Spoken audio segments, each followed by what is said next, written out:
So Diego, it's the day before launch day. How are you feeling? I am feeling happy, Anita. You know, if somebody had told me, I don't know what, how long was it? I've lost track of time. 3 weeks ago, I think. Yes. When I called you to ask you, how were you going with Paid Forward Day? Mm-hmm. You told me this crazy idea. If somebody had asked me whether I could imagine what my next 2 weeks were going to be like and had described what has happened, I would have told them they were joking. I would have said, you're nuts.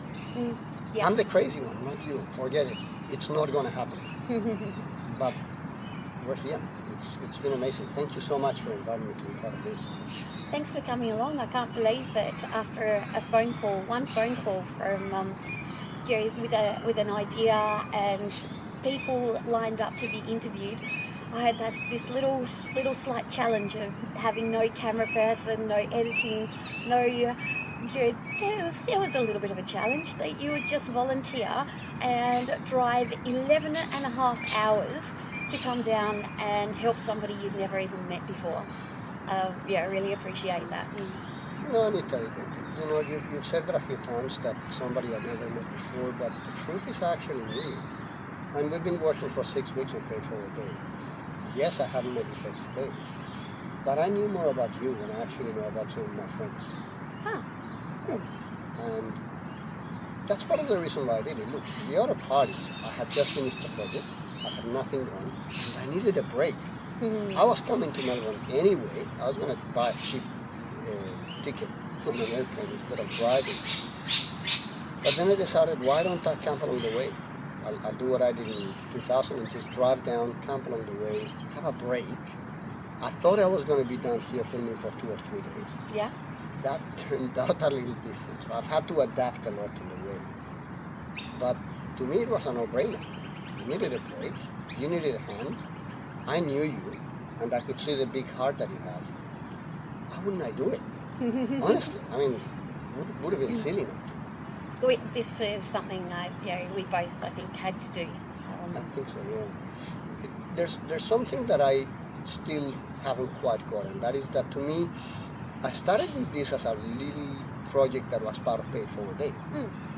But it's grown into something far bigger than that. Yeah. And I have this idea, suspicion, or maybe I've heard you say it, that even from the start you knew it was going to be this way. Can you tell me a bit about that? Because... Yeah, sure. Well, I was at a networking function and my mind couldn't really completely focus on it because I had been speaking with a friend and watching his journey over the last few months. Simon, right? Yeah, that's right. Simon Murray. Yeah. He lives in Christchurch and was quite affected by the earthquakes.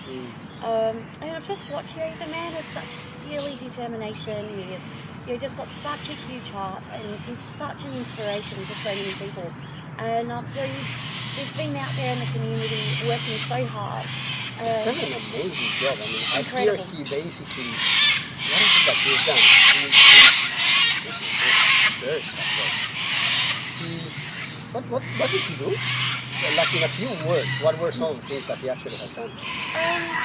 Well, he opened his home up. Wow. He opened his home up to, I think it was 12 people that he'd never met before. And invited them into his home because theirs had been ruined, like wrecked. He then went out and tried to knock on people's doors, ask people if they could home people in their caravans that weren't being used in the backyards.